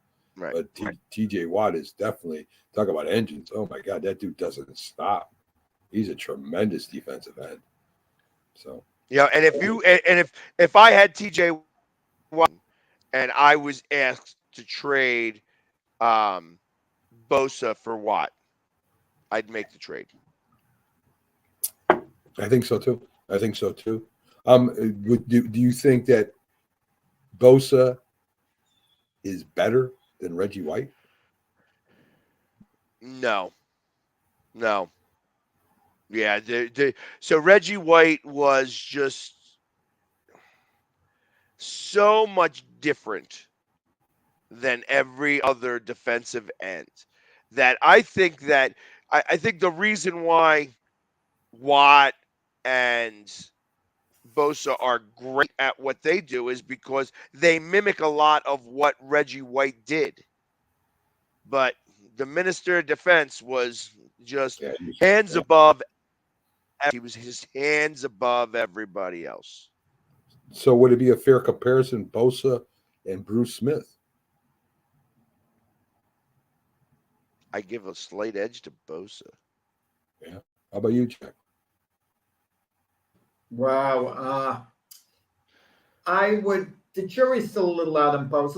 Let's see him do it a year or two more. Yeah. Bruce Smith did it for so long. Yeah, and that's really it. The longevity is what makes the difference. But right now in a season, I would say Bosa, but in all fairness, even Parsons, TJ Watt, let him do it a little bit longer. Before we know it, are we going to start? Remember they compared Khalil Mack to Lawrence Taylor, and they asked Bill Belichick about it, and Belichick never gets controversial at all. And he paused for a moment. He says, "We're talking about Lawrence Taylor here," and then he moved on because he was like shook up, like, "What are you guys talking about?" Right. And Khalil Mack isn't even in our discussion right now. Notice that. I know. What he 2-3 years back, what Bosa is now, what Watt is now, and what Parsons is now. That's what they were talking about Khalil Mack in those terms. And now where's Khalil Mack? He's just an extremely good player, very, very good. So I put Khalil Mack in the same breath as like Junior Seau. Junior Seau was a great player. But I think that they are equal. But I have them equal. One more for you guys. Our friend Jim Jeffcoat. And suppose Bosa stays healthy, Bosa or Jim Jeffcoat? Like we said about Bosa a moment ago. If he stays hurt, if he stays healthy. Yeah. Jim was a great player, but he wasn't quite, quite the game changer per se. There'd be a lot of times in his career where he was a situational pass rusher. That would be his main thing. He can stop the run, of course, but and he was also the beneficiary of great players on his line as well. So Clyde Simmons, you never hear Clyde Simmons. And now put Clyde Simmons and Jeffcoat in the same sentence. Yeah. That's I fully believe that those two guys are the same player because they both were beneficiaries of great players on the line as well. And they have to be a great player. You can't be let's be for real. Cannot be a slouch and get 100 sacks. No It just doubt. doesn't work that way. You know what I mean? No doubt. So, and that's so. I mean, they both were great players. However, it's like I said, they were beneficiaries of Hall of Famers also on the line. One more. I keep saying one more. Michael Strahan or Lawrence Taylor, they both in the Hall of Fame. They both won Super Bowls. They both sacked the quarterback. In fact, Michael Strahan has more sacks than LT. Who would you take? I think that's an easy one. Even I could jump in there. I think everybody says that LT is the greatest defensive player in the history of the NFL, and he doesn't have as many sacks because he was a linebacker, and Strahan played on the line, right? So I think the easy choice there is Strahan, is LT. Yeah, LT easy, Mac. That's not close. It's if you want to make a better comparison, Warren Sapp and Michael Strahan. That's like a better comparison. All right. Okay. That sounds right. As we talk about football, we'll take the Philly guy off for a minute. As we talk about football, let me ask you guys, who do you think, which team has the most pressure to win the Super Bowl this year? That's easy. The Dallas Cowboys. The Dallas Cowboys haven't been, I don't think, to the playoffs. They've been in the playoffs. I shouldn't say that. They haven't won a Super Bowl in decades. And, if that is, Dallas Cowboys is America's team. They're known all throughout the world. They got the biggest, I think they're the biggest next to the Yankees. I think they're the most money making, the most. They might be worth more than the Yankees. They could be, Doc. They could be. So I don't think there's even a question on who has the most pressure. Dak rather. I'm doing what Jack does. Dak Prescott. He's got a lot to prove. He's got a lot to prove. Time's running out on this team, and they had the most pressure to win that Super Bowl. Interesting. And they're playing well, but the Eagles are obviously in their same division and playing better. So it looks as though, like, I don't know if a team can be saying you have the most pressure to win if you're not automatically in the Super Bowl equation. And I don't think the Cowboys necessarily are quite there because the Eagles are the better team in the division. And not if you ask ESPN. ESPN says that they are the more likely of the two. Yeah. Teams. Interesting. So. Okay. So again, I don't follow this as closely as you guys do, of course, but I would think that the Chiefs would be a team that has a lot of pressure because, again, you talk about windows and when you're great, and they've fallen short a couple times after everybody was anointing them as the next great team, and they keep losing to the Bengals, which means there's some flaws there that they can't seem to figure out how to get around. And so I think there's a lot of pressure on the Chiefs to make sure that they become that team of the ages, which they haven't quite become yet. What do you guys think? I mean, they've won a couple Super Bowls already. They won one, right? One, yeah, but that's enough. Listen, they won one a few years ago. 3 years ago? But wasn't everybody anointing them as the team that nobody's ever going to beat? But you talk about pressure. Pressure has to do with expectations. You made a good point, Doc. If a team isn't a serious contender, there's not pressure. There's no pressure on the Jets to win the Super Bowl. I mean, there's not even pressure on them to go to the playoffs. There's none on the Giants to win the Super Bowl. But Mac is correct. There's a certain amount of pressure on the Cowboys. They're not one of the favorites, but they're within range. So there is pressure. Listen, for baseball, if this was a baseball question we post this upcoming spring, it would be the Yankees would be the answer. The fan base is more edgy than any other fan base because of the expectations. And the fact, like the Cowboys, that they haven't won a World Series in a long time. Right. Exactly. My answer is going to be the Buffalo Bills for the Super Bowl. For the simple reason is the Buffalo Bills have never won a Super Bowl, and they're there now. They're on the brink. They're arguably the consensus favorites, and if they're not, they're right there as one of the 2-3 favorites to win it all. And they've had this storied franchise. They're about as good as they're ever going to be. I don't see this Buffalo Bill team coming back next year and being better. It doesn't mean they're going to be worse, but they're there now. They're on the doorstep. They have what it takes to win it. Now it comes down to how well they're going to play, what's going to happen head to head. Listen, Pax is an Eagle guy.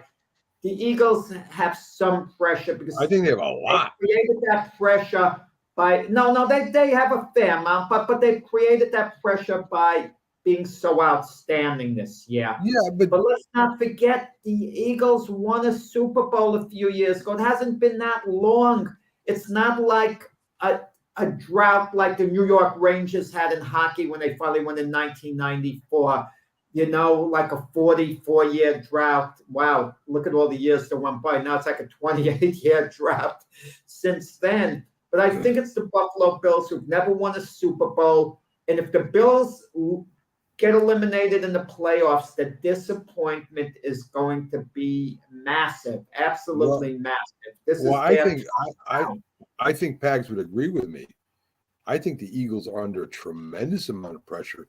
They have the best team in football. They have the consensus MVP there. And if they get knocked out, which they probably it's not a consensus, by the way. Well, if they get knocked out, it's probably not going to happen. But if they get knocked out during the playoffs, I mean, what does that say about the Eagles? I don't know. I don't know that there's as much pressure as you're making it out to be. I obviously, if we were to get the bye and lose in the divisional round, that's a failure. If you lose to San Francisco in the championship rounds, I'm going to say it's probably about 50-50 on that, especially if we go like 15-2 and lose to them. I mean, I guess it depends on that game specific. If it's like a really close game and somebody wins it at the last second there, I mean, now you've got those. It's going to depend a little bit. I know that the pressure to go to the Super Bowl, I think the only pressure comes from within. You know what I mean? That's where pressure really mounts. It doesn't matter what the fans believe. You know what I mean? So, and I agree that with Buffalo, same situation. In Buffalo, the pressure for them to win the Super Bowl is from within. Obviously, the fans want them to win it. They're expected to win it. They feel that anything less than a Super Bowl victory is a failure because they're tired of having the same thing, same conversation over and over and over again. We get so close, but don't do it. We get so close, and don't do it. I think the Dallas Cowboys, because of Jerry Jones. Jerry Jones is the most prolific, I think, owner in sports. Everybody knows Jerry Jones, and Jerry Jones, is saying that Dallas. How old is he? He's ready to pass. He's ready to pass the team away to his son. Jerry Jones, Dak Prescott not having any success as a quarterback. As the other quarterbacks in Dallas history had, that's why I'm going to go with Dallas. But and you want to know, and here's one of these little hot takes that every once in a while I can throw at you. The reason why I feel that Dallas has not been able to get over the top is the me attitude, and maybe Jim Jeffcoat won't feel the exact same way, but I know he feels about the me type of situation. I feel that comes from the very, very top. Jerry Jones is me, and ultimately, that's part of the culture. That's part of like ingrained of the Cowboys, and until they stop that. And it becomes a we, as I begin to sound French. I was thinking he actually sounded like the little piggy. On his way home. All the way home. And there you go. But I mean, that's part of the issue with the Cowboys. So yeah, I believe that there's a lot of pressure on the Cowboys, but I feel that they always are going to be in that same spot where there's going to be tons of pressure, but never really get over the top because they can't get past the I mentality. And if you look at the Cowboys' history, Tom Landry, Gil Brandt, I forget the last name of the guy, but Jerry Jones fired Tom Landry. He fired a legend, and now if the Cowboys don't go to the Super Bowl, I mean, they're going to look to Jerry Jones as not the guy that. Well, Landry, that's ancient history. They were 3-13 the year he. Right, he fired Landry. He fired Landry, and then he brought in Jimmy Johnson, who was able to bring him. Didn't they? Didn't they win a couple Super Bowls? I know that Switzer was the third winner, but really that was still Jimmy Johnson's team. Yeah. So I don't go for Jimmy Johnson's team stuff. What happens when they lost? They didn't win the Super Bowl the year after Johnson left. No one said that's Jimmy Johnson's team. But when they win, they said, what did Jimmy Johnson do at Miami when he took over for Don Shula? He never improved that team in the 4 years he was there. That was also because, again, and it was one of the first ones, him and literally they did the same thing over in Arizona when they had Buddy Ryan take over there. They were like one of the first coaches to be both GM and head coach. And it was just too much responsibility put on one person. And I think that they learned not to do that anymore. They couldn't do that. It took time because there was a whole rash of coaches that started to do that. I want full control, blah, blah, blah, blah, blah. They now know it doesn't work because it's too much responsibility. And when you give control, you have what happens in Houston where you have your franchise decimated just because. You know what I mean? It's like, I'll get back at you guys. I'm going to trade this guy away, trade this guy away, trade this guy away, and blah, blah, blah. You know what I mean? So I think that had more to do with why Jimmy Johnson didn't succeed. He got away from the formula of what worked. He also had a trade. I'm going to agree with Jack on the idea that when a manager leaves or a head coach and the next guy comes in and wins something big, that you say that was the other guy's championship. But listen, I'm a big Buck Showalter fan, and I can talk best about the Yankees. Buck got them very close. They didn't win. Joe Torre becomes the manager. They win the World Series. You could say, yeah, that was Buck's team. No, it wasn't. It was Joe Torre's team. Joe Torre is the guy who was the leader who took them there. And you could say that Buck Showalter, taught him how to win. Sure. But Buck Showalter, and I love Buck Showalter, but Buck Showalter didn't win the World Series. Joe Torre did. And if Barry Switzer won a Super Bowl, then that was Barry Switzer's team. It wasn't Jimmy Johnson's team. It was Barry Switzer. He was the guy that did all the things from day one through the end of the season to win the Super Bowl. Well, Jason says, that Barry who did Barry draft to improve the team, or was the team drafted, in from Jimmy's time? It was Jimmy's team, but I don't care who you got. You still got to win, right?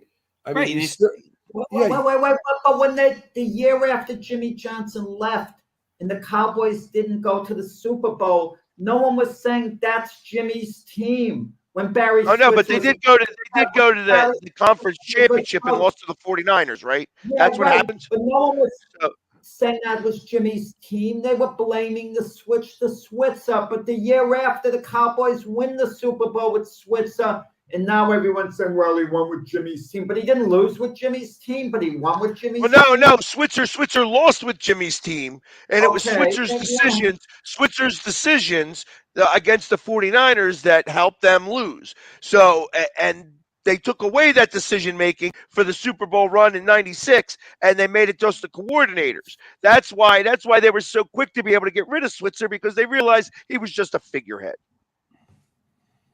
I mean, listen, I think if you're the head coach or you're the manager, there's a lot that goes on behind the scenes, in front of the scenes, and in every direction, with every single player, with every single play, with every single decision. If you're the manager from the first day, or the coach from the first day through the end of the year, that's your team. You could say it's other people brought those players in. Other players other coaches or managers were part of their development and helped them get to the point where they are, all that's true. But if you win the Super Bowl and you were the coach from the first day, and it sounds like Barry Switzer was the coach for 2 years, that's his team. It's not Jimmy Johnson's team. It's like it's the same idea was like, and listen, I love Don Mattingly. One of the biggest Don Mattingly fans ever. And this idea that he left after the 95 season and then the Yankees won the World Series in 96 and people go, oh, he should have stuck around one more year. He would have been a world champion. Who says he would have been a world champion? He wasn't on that team. Tino Martinez was on that team at first base. Mattingly wasn't on that team. Yankees might have been worse if they had Mattingly. You can't say that there's somebody else's team. I don't know if they would have been worse. I mean, they could have. Tino had a great year. Mattingly was at the end of his career. You can't say the Yankees would have won with Mattingly. They didn't. They did with Tino. It's so hard what we're doing here. We're trying to rewrite history and say what could have happened and what might have happened. I'm saying what did happen. Yeah, give the manager credit for what he did. Well, give the coach credit for what he did. I agree with that, Doc. I agree with that. Donnie Baseball, I don't know whether we mentioned it on the show. He's got himself a nice position. He's assistant manager, basically the bench coach of the Toronto Blue Jays. Yeah. Now, I wonder how Yankee fans would feel about it if Donnie ever ascended to manager. Would they boo him? It's not quite a Red Sox type rivalry with the Yankees. So. I don't think Yankee fans will boo Don. Listen, Yankee fans booed David Wells when he pitched for the Red Sox. Imagine that. Well, they booed Derek Jeter. They booed Aaron Judge in the playoffs. I mean, but they're not going to boo Don Mattingly as a coach or a manager. They're not. But Donnie Baseball might be in position, to be the head manager at some point. But he's in a nice position there. He's with a really good team. Donnie, I hate to say it, Don Mattingly's been a little bit jinxed. He's always come up short with the championship thing. He, like you mentioned, Doc, the year after he retires, the Yankees go on their World Series run. And then he returns to the Yankees as a hitting coach in 2004. We know how that turned out against the Red Sox in the playoffs. With the Dodgers, he did a credible job as the manager, but when he leaves a couple of years later, Donnie's team, I could say Dave Roberts won with Donnie's team. Of course, I'm not going to say that, but you could talk like that if you want. And let's see what goes on with Toronto here. Let's move it. Oh, I'm sorry. I was just going to say, Jason McKinn there, he says, okay, so take away the players Jimmy brought in dies. Barry win? And does. That was a does, not dies. All right, does Barry win? Barry win. This from a Yankee fan, laugh out loud. Jimmy gave him the players. Come on, Paul. Come on, Paul. Right, but Barry was the coach. Say it. There you go. That's my feeling. Listen, for good or bad, you're the coach, and it's your scheme, it's your team, the way you react with those players and teach those players and coach those players that makes the difference. So, I would almost agree with that, except for the one time, that really when Tampa Bay Truden. And the next Super Bowl was the Oakland Raiders versus Tampa Bay Buccaneers. And John Gruden was the coach of the Oakland Raiders, and literally they hired that coach, to take over for John Gruden, who did not change anything from the way John did. And ultimately, that's when the center went nuts because they had to change all of the verbiage because all the verbiage was exactly the same. So John Gruden wound up bringing two teams to the Super Bowl. He wasn't even coach of the Oakland Raiders anymore, but that team wound up going to the Super Bowl solely on exactly everything that John did. Well, and that's what makes me believe that Jimmy. It didn't matter that Barry Switzer was there because he was a figurehead. Let me refer to that. Let me refer to that. Okay, in case you guys didn't pick up on what Pags is saying. John Gruden was hired by the Tampa Bay Buccaneers to take over for Herm Edwards, who who had him in the playoffs a number of years, came close. Not Herm Edwards. Not Herm Edwards. Not Herm Edwards. What's his Tony Dungy. Tony Dungy. I'm sorry. Thank you. Thank you. My apology. He took over for Tony Dungy, who was very popular, but couldn't quite get the Buccaneers to the Super Bowl ever. His first year there, John Gruden wins the Super Bowl with the Buccaneers. And people are talking about how great John Gruden is, but the team they beat was the Oakland Raiders, the team that Gruden left after all the years he coached them, who he couldn't get to the Super Bowl. So the next guy who took over for Gruden, who lost to Gruden in the Super Bowl, at least he got the Raiders to the Super Bowl, but the teams that Gruden couldn't Because then you could turn it around the opposite way, because it was Tony Dungy's team who he couldn't get to the Super Bowl. That's why they traded, because it was a trade. They actually traded for John Gruden. They had to give up, I think, a first and a third round pick for John Gruden. And they traded again, guys, we don't know for sure what would have happened. It's all for us. It's all just making up scenarios that we think could have happened. We don't know for sure what team would have won or what team would have lost or what coach would have won with what team. This is all fantasy stuff we're talking here. That's all it is. Yeah, so I agree with you, Mac, that you give credit to the guy who's in the hot seat, making the decisions. That's the guy who won. I agree.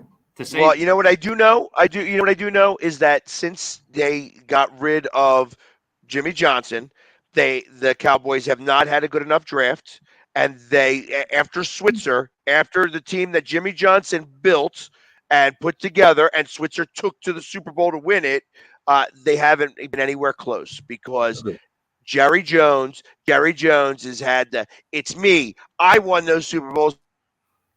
I won that, blah, blah, blah, blah, blah.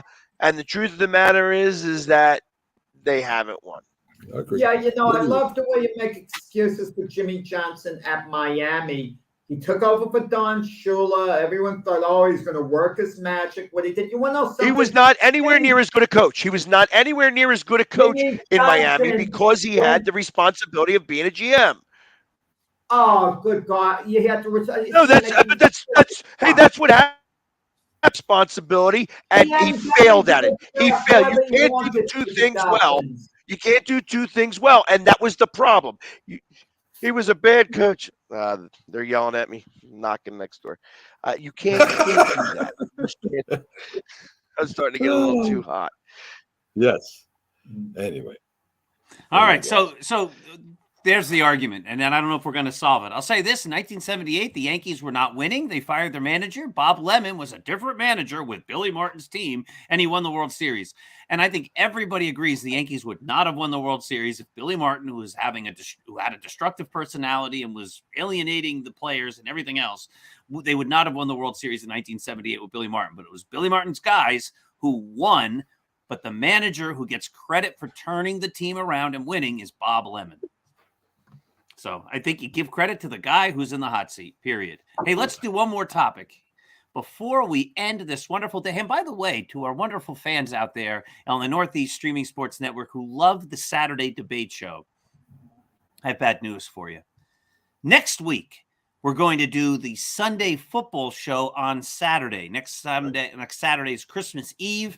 The Sunday football show will be here on Saturday, so the debate show won't come back until the last day of 2022. But what a great way to spend the last morning of the last day of 2022. So we'll be back in 2 weeks. But one last topic before we get to the end. And it's one that might be a pretty quick topic too, because we're about 10 minutes to go here. It's a question about good old Wilt Chamberlain. And would Wilt Chamberlain have been able to enjoy the same level of success in today's game as he had when he played all those years ago?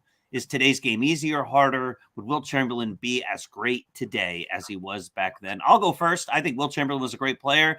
And I think the game, you guys know basketball much more than I do. But it seems to me when I hear you talk that the game is easier to play. There's many more fouls called. The defense isn't as tight as it used to be. It's not as a rough game as it used to be. So I think with all those accommodations, Will Chamberlain would even be better today. That's my take. You guys can now argue it out. I mean, I'll make it quick. The answer is no. Chamberlain would be a Hall of Fame if he played today. I mean, he would be on track for the Hall of Fame. He would be a great player. There's no doubt about that. But you're talking about averaging 50 points a game. Is he really going to do it today? Is he going to average 50 points a game? And even the mindset, his mindset wouldn't be quite the same today. Chamberlain played a whole season, and this includes overtime games. So I think he only missed, we'd have to look it up, something like 13 minutes the whole season. That's insane. That's insane. Even if you're just jogging up and down the court all these games one after the other. And these guys, he didn't pull hamstrings. He wasn't out. He wasn't wimpy, like you might say certain centers like a Joel Embiid who's hurt, it seems, half the time, wanting to take off. Chamberlain would be great, but the level of total domination wouldn't be there the same way. You know who he'd be like? He'd be along the lines of a Hakeem Olajuwon type. You could argue a tiny bit better than Hakeem Olajuwon, which is great. But, you're not going to see the same legendary feats. He's not going to score 100 points on a given game. Yeah. That 100-point game would have been something like in 78, 80-point game today. Jack, I don't know what you've been smoking this morning. What are you talking about? Will Chamberlain today, because of the way the game is played, right? They call fouls over anything. Will Chamberlain was not a great foul shooter, but he would have made a few. Will Chamberlain would have dominated on the inside. He would have had a problem maybe with against an Embiid. He might have had a problem against maybe the Greek Freak. But as you just said, the guy was almost indestructible. 13 minutes he missed during the season. Will Chamberlain would easily have been the leading scorer in this era.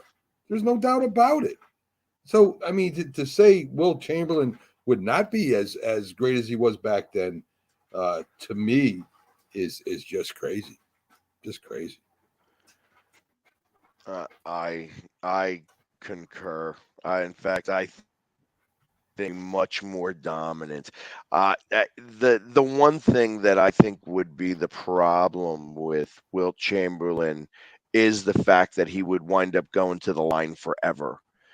So it's like literally he would be almost like Giannis in that, or Giannis. I might kill him, Giannis. Giannis like that, where he would really need to work on the foul shooting so that he'd be able to get higher up in the points. But I think that the way right now that they play in the NBA, that there are certain players that are very dominant under the boards because everybody is soft. So when you have a guy who can still rebound 30 times in a game, I mean, that's part of the reason why some of these centers are such great centers, able to still dominate under the board. And especially when you're dealing with offensive boards, like if you have nobody else that's there, you're going to be able to put back those points. And you'd be seeing it where he wasn't doing the putback points, or at least they didn't really monitor that back then. That's the one stat that he would have crushed in, that he would be able to put putback points and rebounds. And that ultimately, it doesn't matter that the 3-point game is what it is nowadays. The fact that he couldn't shoot it, that he was going to be under the basket, so they'd have them shoot the 3-pointer. After they miss, he'd get the rebound and put it right back up again and probably get fouled.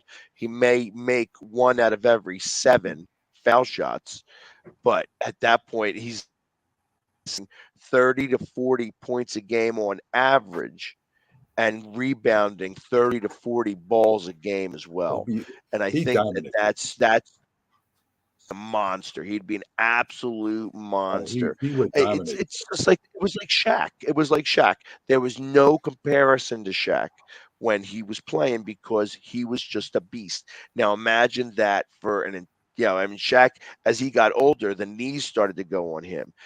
Wilt Chamberlain was, not only was he that, but he was also like big into Taekwondo.